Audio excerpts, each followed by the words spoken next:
நவீன மருத்துவம் தினமும் ஒளிபரப்பாகும் மருத்துவ விழிப்புணர்வு நிகழ்ச்சி.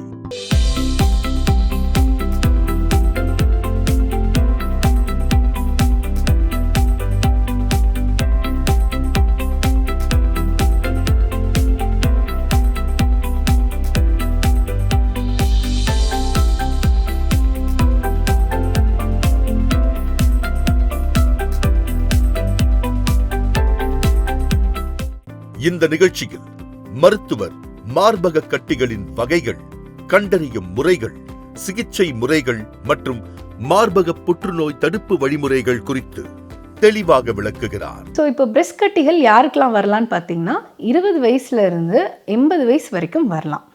இதில் 40 வயசுக்கு மேலே வர கட்டிகள் தான் கேன்சர் கட்டிகள்னு கிடையாது. 20 வயசில் கூட கேன்சர் கட்டிகள் வர இப்போல்லாம் வாய்ப்பு இருக்குது.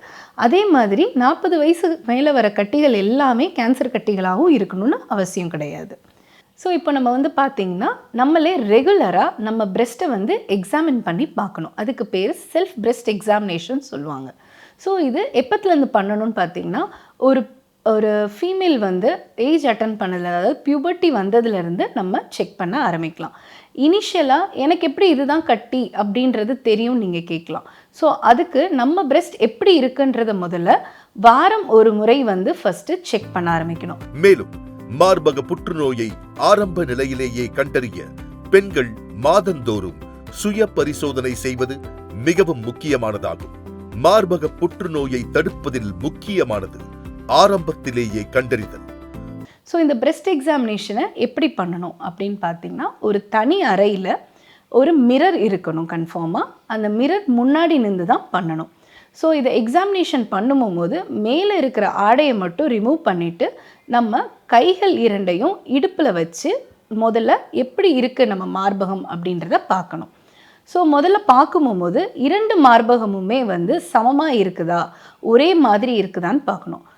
எல்லா பெண்களுக்குமே பார்த்தீங்கன்னா ஒரு மார்பகம் இன்னொரு மார்பகத்தை விட கொஞ்சம் பெரிதளவாக தான் இருக்கும். அது பிரச்சனை கிடையாது. அதை தவிர்த்து ரொம்ப பெருசாக ஏதாவது வித்தியாசங்கள் இருந்தால் நம்ம செக் பண்ணணும். இதை தவிர்த்து சைஸ் பார்க்குறதோட வேறு ஏதாவது கட்டி மாதிரி ஏதாவது வெளியில் தெரிகிறதான்றதையும் செக் பண்ணணும். இதை தவிர்த்து பார்த்திங்கன்னா நம்மளோட காம்பு, அந்த காம்புலேருந்து ஏதாவது சீலோ நீரோ இல்லை ரத்தமோ வருதான்றதை பார்க்கணும். ஈவன் பால் வருதுன்னா கூட, அதாவது குழந்தை பெறத்துக்கு முன்னாடி பால் வருது அப்படின்னாலும் நம்ம உடனடியாக அதை செக் பண்ணிக்கணும். காம்பு சிலருக்கு உள் வாங்கும். அந்த உள் வாங்குறது சின்ன பிள்ளையிலேருந்தே இருக்குது அப்படின்னா அது பரவாயில்லை. ஆனால் திடீர்னு இப்போ தான் எனக்கு ரீசெண்டாக ஒரு வாரத்துலேயோ இல்லை போன மாதத்துக்கு இந்த மாதம் எனக்கு உள்ளே வாங்கியிருக்கு அப்படின்னா அதுக்கு பேர் நிப்பிள் ரிட்ராக்ஷன் சொல்லுவோம். அதுக்குமே நீங்கள் உடனடியாக மருத்துவரை அணுகணும். ஸோ இதை தவிர்த்து வேறு என்னென்ன பண்ணணும் அப்படின்னு பார்த்தீங்கன்னா, நெக்ஸ்ட்டு நம்ம 2 கைகளையும் மேலே தூக்கிட்டு அக்கில் பார்க்கணும். அக்கில் சில சமயம் மார்பில் கட்டி சிறிதளவில் இருக்கும். அது நம்ம கண்ணுக்கு தெரியாது, கைக்கு கூட புலப்படாது. ஆனால் நம்மளுக்கு ஸ்கேனில் தெரியக்கூடிய கட்டிகள். ஆனால் அந்த கட்டிகள் கூட நெறிக்கட்டிகளுக்கு பரவுறது வேகமாக பரவ வாய்ப்பு இருக்குது. ஸோ அக்கில் தான் முதல்ல சிலருக்கு கட்டிகள் வரும்.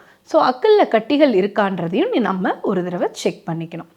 இதன் பின்பு இப்போ நம்ம நல்லா பார்த்ததுக்கப்புறம் என்ன பண்ணணும்னு பார்த்தீங்கன்னா, நம்ம கை வச்சு அந்த மார்பகத்தை ஃபுல்லாகவுமே செக் பண்ணணும். ஸோ நம்ம கையோட டிப்ஸை என்றைக்குமே யூஸ் பண்ணக்கூடாது. ஃபிங்கர் டிப்ஸ் யூஸ் பண்ணாமல் பல்ப்புன்னு சொல்லுவோம். அதாவது இந்த பகுதிகளை மட்டும் வச்சு தான் நம்ம மார்பை செக் பண்ணணும். ஸோ மேலேருந்து கீழே, அதே மாதிரி உள்பக்கத்துலேருந்து வெளிப்பக்கமோ இல்லை வெளிப்பக்கத்துலேருந்து உள்பக்கமோ நம்ம ஃபுல் மார்பையும் எல்லா இடத்துலையுமே செக் பண்ணணும்.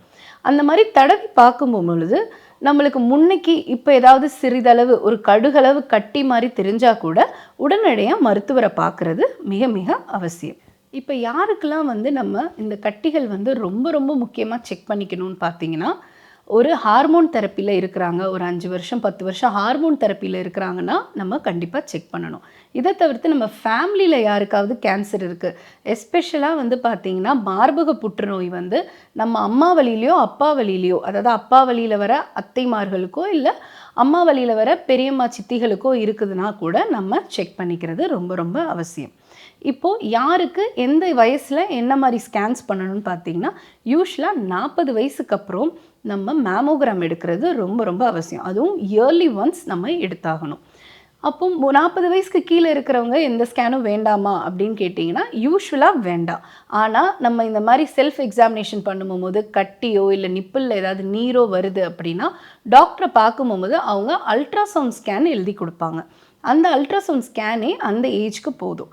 சப்போஸ் வந்து ஏதாவது கேன்சர் கட்டி மாதிரி தோணுனா மட்டும் அவங்களுக்கும் எக்ஸ்ரே மேமோகிராம் பண்ண வாய்ப்பு இருக்கு. மார்பகத்தில் கட்டி இருப்பது என்றால் அது கட்டாயமாக புற்றுநோய் என்று அர்த்தமில்லை. மார்பகத்தில் உருவாகும் கட்டிகள் பொதுவாக 2 வகைகளாக பிரிக்கப்படுகின்றன. ஒன்று தீங்கற்ற கட்டிகள், மற்றொன்று தீங்கு தரும் கட்டிகள், அதாவது புற்றுநோய் கட்டிகள். ஆக்சிமெட் ஹாஸ்பிட்டல். ஆக்சிமெட் ஹாஸ்பிட்டலில் முழுமையான மருத்துவ சேவைகள் ஒரே இடத்தில். 24 மணி நேர அவசர சிகிச்சை, நவீன பரிசோதனை வசதிகள், மேம்பட்ட ICU மற்றும் அறுவை சிகிச்சை வசதிகளுடன் மருத்துவர்கள் மற்றும் நிபுணர்கள் குழு உங்கள் ஆரோக்கியத்திற்கு முழு கவனம் அளிக்கிறது. இதய நோய்களுக்கான சிறப்பு சிகிச்சைகள், மறுவாழ்வு சிகிச்சைகள், EECP மற்றும் HBOT போன்ற நவீன சிகிச்சை முறைகள் ஒரே இடத்தில். ஆக்சிமெட் ஹாஸ்பிட்டல். Phone 044-4202-7711. Mobile 98414-51611. மார்பகத்தில் ஏற்படும் சிறிய மாற்றங்களை கூட கவனிப்பது ஆரம்ப கட்டத்தில் நோயை கண்டறிய உதவும். மார்பக கட்டிகளை கண்டறிய மருத்துவர்கள் உடல் பரிசோதனை, அல்ட்ராசவுண்ட் ஸ்கேன், மேமோகிராம் போன்ற பரிசோதனைகள் மற்றும் தேவையான நிலையில் திசு பரிசோதனை மூலம் நோயை உறுதி செய்வார்கள். யாருக்கு நெக்ஸ்ட்டு ஊசி டெஸ்ட்டோ இல்லை வந்து சதை பரிசோதனையோ பண்ணுவோம் அப்படின்னு பார்த்தீங்கன்னா இந்த 3, 4 and 5, அதாவது 3ன்றது வந்து இது வந்து கேன்சர் அல்லாத கட்டிகளாக இருக்க வாய்ப்பு இருக்குன்னு சொல்கிறாங்களே, அந்த கட்டிகளையுமே நம்ம ஒரு தடவை ஊசி டெஸ்ட் பண்ணி பார்க்குறது ரொம்ப ரொம்ப முக்கியம். இதை வந்து FNACன்னு சொல்லுவாங்க. FNACக்கு அப்புறம் பயாப்சியும் பண்ணலாம். FNACன்றது ஜஸ்ட் நீர் எடுத்து அந்த நீரில் இருக்கிறதுல கேன்சர் செல்ஸ் இருக்கான்னு மட்டும்தான் பார்க்குறது. அதுவே வந்து ஒரு பயாப்சி எடுக்கிறீங்க அப்படின்னா ஒரு நூல் அளவு வந்து நம்மளுக்கு டிஷ்யூ எடுப்பாங்க. அந்த கட்டியிலேருந்தோ இல்லை மார்பகத்திலேருந்தோ எடுத்து அதை வந்து நம்ம சதை பரிசோதனைக்கு அனுப்புவாங்க. அதில் வந்து நம்மளுக்கு கேன்சராக இல்லையான்றது ரொம்ப ரொம்ப 100% கன்ஃபார்மாக தெரியும். சில பெண்களுக்கு வந்து டிபி கட்டிகள் கூட இந்த மாதிரி கட்டிகளாக வரலாம். ஸோ அந்த டிபி கட்டிகள் கூட நம்மளுக்கு இந்த தசை பரிசோதனை, அதாவது பயாப்சி மூலமாக நம்மளுக்கு நல்லாவே தெரியும். ஸோ இப்போது இந்த 4வது 5வது ஸ்டேஜுக்கு கன்ஃபார்மாக பயாப்சி பண்ணியே ஆகணும். அவங்களுக்கு பண்ணி சப்போஸ் பாசிட்டிவ் வந்துருச்சு அப்படின்னா மேற்கொண்டு என்னென்ன பண்ணணும்னு பார்த்தீங்கன்னா பெட் சிடி ஸ்கேனுன்னு சொல்லுவோம். அதாவது நம்ம தலையிலிருந்து துடைப்பகுதி வரைக்கும் முழு உடம்பையுமே வந்து ஸ்கேன் பண்ணுறது. இது எதனாலனா நம்மளோட கேன்சர் வந்து ஏர்லி ஸ்டேஜா இல்லை ரொம்ப அட்வான்ஸ் ஸ்டேஜான்றதை நம்ம பார்க்கணும். ஸோ இப்போ ஒரு சின்ன கட்டி தான் இருக்கும், ஆனால் அவங்களுக்கு அது அட்வான்ஸ் ஸ்டேஜாக இருக்கக்கூட வாய்ப்பு இருக்குது. அவங்களுக்கு வந்து லிவர்லையோ இல்லை நம்ம நுரையீரல்லையோ வந்து பரவி இருக்க வாய்ப்பு இருக்குது. இது எல்லாமே இந்த பெட் ஸ்கேன் வந்து நம்மளுக்கு காமிச்சு கொடுத்துரும். மூளைக்கு போனால் கூட நம்மளுக்கு இதில் எல்லாமே தெரிஞ்சிடும். ஸோ இந்த பெட் சிடி ஸ்கேன் மார்பக புற்றுநோய் கன்ஃபார்ம் ஆனால் யூஸ்வலாகவே டாக்டர்ஸ் பண்ணுவோம். ஸோ இப்போது இந்த மார்பக புற்றுநோயை நம்ம சீக்கிரமாக பார்க்குறதுனால என்ன பயன் இருக்குன்னு பார்த்தீங்கன்னா, இப்போல்லாம் வந்து நம்மளுக்கு பிரெஸ்ட் கன்சர்வேட்டிவ் சர்ஜரின்றது வந்திருக்கு. இந்த பிரெஸ்ட் கன்சர்வேட்டிவ் சர்ஜரினா என்னென்னா, நம்மளோட கேன்சர் கட்டியும் அதை சுற்றி ஒரு அளவுக்கு வந்து கிளியரன்ஸ் கொடுத்து நம்ம வந்து அந்த கட்டியை நீக்கிட்டு அதுக்கப்புறம் முழு மார்பு எடுக்காமல் அதுக்கு பதிலாக ரேடியோ தெரப்பியும் கீமோதெரப்பியும் கொடுப்போம். இதனால் வந்து லேடிஸ்க்கு சைக்கலாஜிக்கலாகவும் சரி அண்ட் சோஷியல் இதுலேயும் வந்து நம்மளுக்கு அந்த மார்பு இல்லைன்ற ஃபீல் வந்து அவங்களுக்கு இருக்காது. ஸோ எவ்வளோ சீக்கிரம் வந்து பெண்கள் வந்து இந்த கட்டி இருக்குன்றதை சொல்கிறாங்களோ அந்த அளவுக்கு நம்மளுக்கு அவங்க ட்ரீட்மெண்ட் வந்து கொடுக்க முடியும். ஆனால் பெண்கள் யூஸ்வலாகவே அந்த கட்டி இருக்கிறத வெளியில் சொல்ல பயந்துக்கிட்டு ஸ்டேஜ் 3, ஸ்டேஜ் 4 தான் நம்மக்கிட்ட வராங்க. அந்த ஸ்டேஜ் 3 அண்ட் ஸ்டேஜ் 4 வரும்போது நம்மளால் வந்து அந்த முழு மார்பகத்தை காப்பாற்றுறது ரொம்ப கஷ்டம். அந்த மாதிரி ஸ்டேஜஸில் கூட நம்மளுக்கு இப்போது ரீகன்ஸ்ட்ரக்டிவ் சர்ஜரின்ற ஆப்ஷன் வந்திருக்கு. அதாவது இதில் என்ன பண்ணுவோம் அப்படின்னு பார்த்தீங்கன்னா, நம்ம முழு மார்பகத்தை அகற்ற வேண்டியிருக்கும்.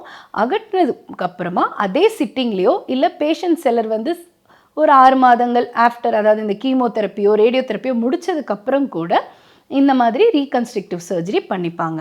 அந்த ரீகன்ஸ்ட்ரக்டிவ் சர்ஜரியில் என்ன பண்ணுவோன்னா, அடி வயிற்றிலிருந்து நம்ம தசைப்பகுதி அந்த ஃபேட் இருக்குதுல அதை எடுத்து நம்ம மார்பகம் மாதிரி ரெடி பண்ணுவாங்க. இந்த ரீகன்ஸ்ட்ரக்டிவ் சர்ஜரி மூலமாக பெண்களுக்கு ஒரு சைக்கலாஜிக்கலாக வந்து அவங்களுக்கு மார்பு இல்லைன்ற ஃபீல் இருக்காது. ஏன்னா ஒரு மார்பு எப்படி இருக்கோ அந்த மார்பு மாதிரியே இதை வந்து ரெடி பண்ணி வைக்க முடியும். இல்லை எங்களுக்கு அந்த மாதிரி சர்ஜரி வேணான்னு சொல்கிறவங்களுக்கும் சிலிக்கான் பேஸ்டில் ப்ராஸ்தசிஸ் மாதிரி இப்போ வைக்கிறாங்க.